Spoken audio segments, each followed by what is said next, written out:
আজকে ছিল নাকি ঝড়, কিন্তু ছিল না। ওরে বাবারে, ওরে বাবারে, ওরে বাবারে। লিভিং মাই আমেরিকান ড্রিমের নতুন আর একটা ব্লগে আপনাদের সবাইকে স্বাগত জানাই। আমি অনিন্দিতা, আমেরিকার টেক্সাস থেকে। নিশ্চয়ই আপনারা সবাই খুব ভালো আছেন। চলছে জুন মাস, আর এই জুন মাসে কিন্তু এরকম মাঝে মধ্যেই ঝড় ঝাপটা আমাদের কাছে খুবই স্বাভাবিক একটা ব্যাপার। যদিও আজকে কিন্তু এরকম হঠাৎ করে একটা দমকা ঝড়ের সম্ভাবনা বা পূর্বাভাস কোনোটাই ছিল না, কিন্তু তবুও দেখছি যে চারিদিকে আবার কিন্তু উথাল পাথাল শুরু হয়েছে। মানে অফিসিয়ালি যেটা টেক্সাসে বলতে গেলে টর্নেডো মান্থ, সেটা কিন্তু এই জুন মাস থেকে বলতে গেলে শুরু হচ্ছে। আর এখন প্রত্যেকটা দিন বা বিকেল কাটবে কিন্তু খানিকটা এরকম ঝড় ঝঞ্ঝা দিয়ে। আর আমাদেরকে কিন্তু একদম প্রস্তুত থাকতে হবে এই আগামী 2 মাস নিজেদেরকে কিভাবে এই সমস্ত টর্নেডোর হাত থেকে রক্ষা করব সেই ব্যাপারে।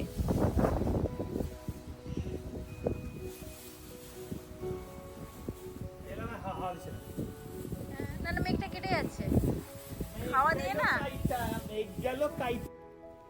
না, তবে শেষ রক্ষা কিন্তু হলো না। ভেবেছিলাম যে মেঘটা কেটে গেছে ঠিকই, কিন্তু এদিকে প্রচণ্ড কিন্তু আবার জোরে বৃষ্টিও নেমেছে। অবশ্য একদিকে রোদ আর একদিকে মেঘ, এই সময়টাই কিন্তু ভীষণ আশ্চর্য রকমের থাকে। আর এই সময়টার জন্য যেমন বাচ্চারা তেমনি আমরাও কিন্তু অপেক্ষা করে থাকি যে কখন একটু আকাশের রামধনু দেখতে পাওয়া যাবে।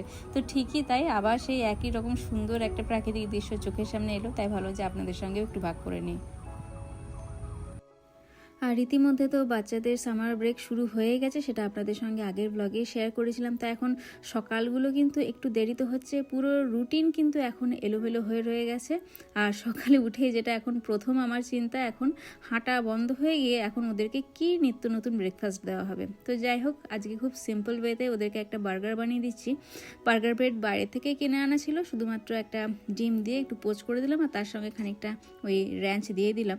এর সঙ্গে এক বাটি ফল, এটাই হচ্ছে ওদের। তার সঙ্গে তুহিনেরও আজকে সকালবেলার ব্রেকফাস্ট কমপ্লিট হয়েছে। দেখো দেখি, কালার থিওরির সাথে চেরি এঁকেছি আমি। কি সুন্দর হয়েছে। Thank you. ওই রিফ্লেকশনটা খুব রিয়েলিস্টিক হয়েছে। হ্যাঁ, কালার থিওরি যে একটা কালার হুইল আছে, whatever color is on the opposite side, like exactly opposite side, you can use it as an undertone. যখন তুমি ওই সত্যিকার কালারটা লাইক ওটার উপরে লেয়ার করবে, আর লাইক ব্রাইট আর রিয়েলিস্টিক আসবে। তো এর তলায় কি কালার আছে? So এই রেড এর তলায় কালার হুইলে দেখলে the one that is opposite from red is green. সেটার মধ্যে লাইট গ্রিন ঢুকানো আছে, আর in the dark red parts ওখানে ডার্ক গ্রিন আর ব্লু ঢুকানো আছে। তো এর নিচে গ্রিন আছে? Yeah, গ্রিন আছে। বোঝা যাচ্ছে নাকি? Yeah, because আমি রেডটার উপরে লেয়ার করেছিলাম। বাহ, খুব সুন্দর টেকনিক। এটা স্কুলে শিখেছো নাকি? স্কুলে টিচার আমাদেরকে শিখিয়েছিল কাইন্ড অফ, বাট আমি ঘরে এসে আরো পারফেক্ট করলাম আমি। বাহ, একদম পারফেক্টই হয়েছে, একদম প্রপার মনে হচ্ছে, একদম রিয়েলিস্টিক কথা। খুব সুন্দর আছে। Thank you. আর ওই গ্রিন লিফটার তলায় কিছু আছে? গ্রিন লিফটের তলে কিছু লাইক লাইট রেড আছে। Oh, is it? Yeah, light ও, রেড যেহেতু দুটো একটু দুটো দেখা যাচ্ছে। কমপ্লিমেন্টারি, তাই দুটোর আন্ডারে দুটো, Yeah. মানে রেডের আন্ডারে গ্রিন, গ্রিনের আন্ডারে Yeah. রেড। বাহ, খুব সুন্দর।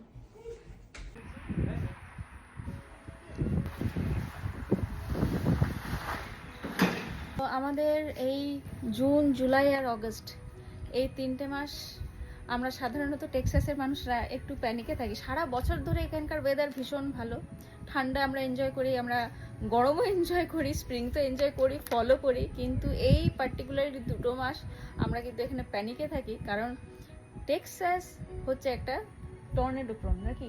টেক্সাস মানে পুরো টেক্সাসটা না, মানে আমরা সাউথ পার্ট অফ টেক্সাস আছি, যেহেতু আমরা গালফ অফ মেক্সিকোর সামনে, তো টর্নেডোর প্রবাবিলিটিটা খুব বেশি।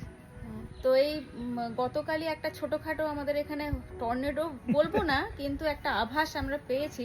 তো আচ্ছা তুমি এই যে ধর, এই যে কি মনে হয় তোর, গত বছর কিন্তু আমরা টর্নেডো পাইনি, তার আগের বছর পেয়েছিলাম, এই বছর কি মনে হয় হবে? দেখ, ওটা আমি বুঝি বলতে পারবো না, কিন্তু টিপিক্যালি স্ট্যাটিস্টিক্স দেখি এভরি অল্টারনেট 2-3 বছর করে এটা হয়। তো কারণ ইন্স্যুরেন্স কস্ট কিন্তু টর্নেডো এরিয়াতে একটু বেড়ে যায়। তো বুঝতে হবে যে কেন বাড়ে, কারণ এরা cost of building the house মানে বেড়ে যায়।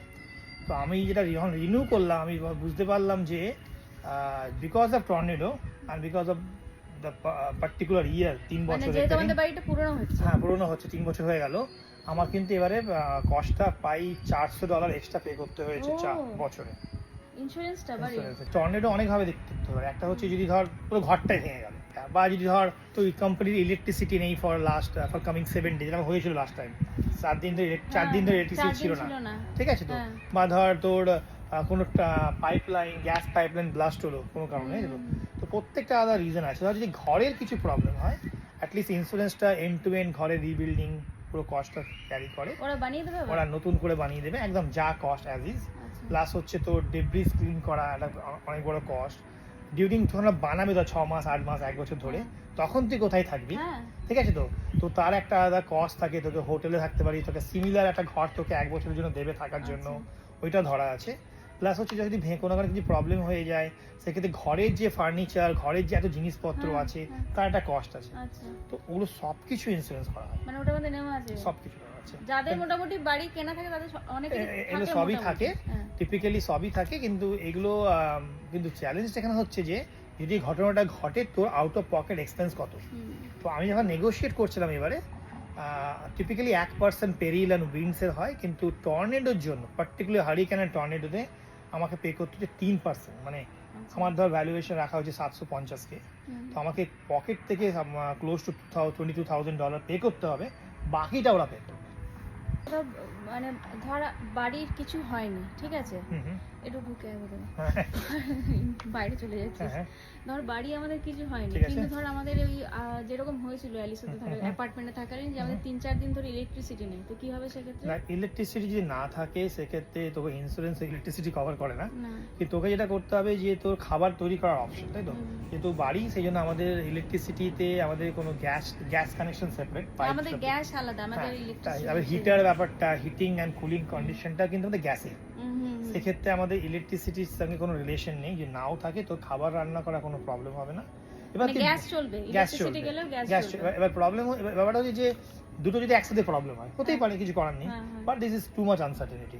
সেক্ষেত্রে তোকে এখান থেকে মুভ করে যেতে পারে, হোটেলে চলে যেতে পারে, তুই হোটেলে গিয়ে অন্য জায়গায় থাকলি, এখান থেকে 100 মাইল দূরে 200 মাইল দূরে 5 দিন 10 দিন থাকলি, ফিরে এলি। কিন্তু অনেক সময় বলে যদি আমরা এখানে থাকতে চাই আর ইলেকট্রিসিটি নেই, গ্যাস নেই, তাহলে খাবার দাবারের কি বন্দোবস্ত হবে? তো আমি দেখেছি সার্টেন লোক কি করে, বক্স পাওয়া যায় খাবার, বুঝলি তো, ওই বক্সগুলোকে কস্টকোতে কিনতে পাওয়া যায়, ওই বক্সগুলো তুই এনে রাখতে পারিস, লোকজন রাখে, মানে এমার্জেন্সি রাখে, এমার্জেন্সি বক্স বলে, রেডি টু ইট খাবার, হেলদি খাবার, পুরো খারাপ নয়, ওগুলো সেলফ লাইফ অনেক বেশি, close two 20 years self life, right? তুই রাখতে পারিস, এবং জাস্ট ওয়াটার মিক্স করলে খাবার হয়ে যাবে। তো লোকজন কি করে, যদি এইসব দেখে, লোকজন ঘরের মধ্যে, কিন্তু আমি জল নিয়ে আনিনি এই জন্য নয়, বাট ঘরের মধ্যে ওরা জল নিয়ে রাখে, এতটা বেশি জল জমা করে যে জল থাকলে বাকি সব প্রবলেম। না, 3টে জিনিস আমি বলি, এক হচ্ছে জল, এক হচ্ছে টয়লেট পেপার, আর একটা কি করে, জল, ব্রেড, মাই গড, এই 3টে জিনিস। টয়লেট পেপার আগে খালি হয়ে যায়, হ্যাঁ, মানে যে কোনো এমার্জেন্সিতেই এখানে আগে দোকানগুলোতে এই 3টে জিনিস খালি হয়। আর একটা কথা বলা দরকার আছে, যে ধর ইলেকট্রিসিটি নেই, রাত্রেবেলায় কি করবি, পুরো অন্ধকার, তো ছোট ছোট এমার্জেন্সি লাইট হয়, যেটা ইন্ডিয়াতে আমরা খুব ইউজ করতাম, কষ্টে পাওয়া যায়, ওগুলো আমার 2-3টে কিনে রেখে দিয়েছি আনসার্টেনিটিতে। আবার ওগুলো হচ্ছে এমার্জেন্সি লাইট এমনভাবে তৈরি হয়েছে, সেগুলো তো তোর সোলার সিস্টেম, তো তুই যদি রাত্রেবেলা ইউজ কর, সকালবেলা সোলারে লাগিয়ে দে, কারণ তুই চার্জ দিবি কি করে, 3-4 দিন ইলেকট্রিসিটি না থাকে, আপনি রোদে যদি রোদ ওঠে, সেটাও একটা প্রশ্ন। না, রোদ মোটামুটি ওঠে, রোদ প্রবলেম হয় না, কিন্তু হচ্ছে ইলেকট্রিসিটি হারিকেনের সময় রোদই উঠে না, হতে পারে, যদি রোদ থাকে ওরা কিন্তু সোলার পাওয়ার দিয়ে ওগুলো অপারেট হয়, তো লাইটটা আবার হয়। আর একটা কথা বল, যে আমাদের এখানে মোটামুটি তো এখানে তো জল জমার ভয়টা নেই, না, জল জমার ভয়টা এখানে আমরা যে এরিয়াতে আছে, this is not a flood zone. তো ফ্লাড জোন যদি এটা নয়, আর এখানে ফ্লাড জোনের প্রবাবিলিটি হচ্ছে 99 ইয়ার্স ওয়ান টাইম, আচ্ছা, প্রবাবিলিটি 99 ইয়ার্স ওয়ান টাইম। আচ্ছা, তো সেক্ষেত্রে আমাদের জল জমবে না, আমাদের যেহেতু এখানে জাস্ট বন্দোবস্ত আছে, জলটা মানে 12 ঘন্টার মধ্যে, ম্যাক্সিমাম 12 ঘন্টা, 3-2 ঘন্টার মধ্যে জল বেরিয়ে যায়, জল জমবে না। কিন্তু যদি ফ্লাড হয়, আমাদের কিন্তু ফ্লাডের ইন্স্যুরেন্স নেই, ঠিক আছে, সেক্ষেত্রে আমাদের ড্যামেজ হলে আমাদেরকে কস্ট করতে হবে। আচ্ছা, মানে কোনো আমাদের জায়গাটা যেমন এটা ফ্লাড এরিয়ার মধ্যে পড়ে না, কিন্তু অনেক জায়গা ফ্লাড এরিয়া রয়েছে, তো তাদের কিন্তু যেমন ওইদিকে আমাদের কান্ট্রি সাইড গুলোর দিকে, যেমন ওগুলো ফ্লাডে তো লোকজন কি বেশ না, কনরো, ওই জায়গাগুলো ফ্লাড জোন, তো ওই জায়গাগুলোতে কিন্তু জল জমে যায়, আর ওদের সত্যি ক্ষতিটা খুব বেশি হয়। তবে আমাদের যেহেতু তুই একটু আগে বলে যে 99 বছরে একবার ফ্লাড হলেও হতে পারে, সেই প্রবাবিলিটি রয়েছে, তো জানি না, maybe we are unlucky, so this ইয়ার হতেও পারে, বাট ইটস ওকে। তো যাই হোক, আমরা এখন প্রিপেয়ার হচ্ছি, এখনো আপাতত ঠিকই আছে, একটা ছোট্ট ঝলক আর কি জাস্ট গতকাল দেখেছি, তবে আপাতত ওয়েদার এখন ভালো, তবে সামনের সপ্তাহটা আবার কিন্তু গোটাটাই এরকম বৃষ্টি বৃষ্টিই আছে। বৃষ্টি হবে কিন্তু এই ঝড়টা ব্যাপার। ঠিক আছে, ঠিক আছে, চলুন তাহলে, অনেক ইনফরমেশন হয়ে গেল, আবার কথা হচ্ছে আপনাদের সঙ্গে পরবর্তী একটা ব্লগে। ওকে, পারফেক্ট।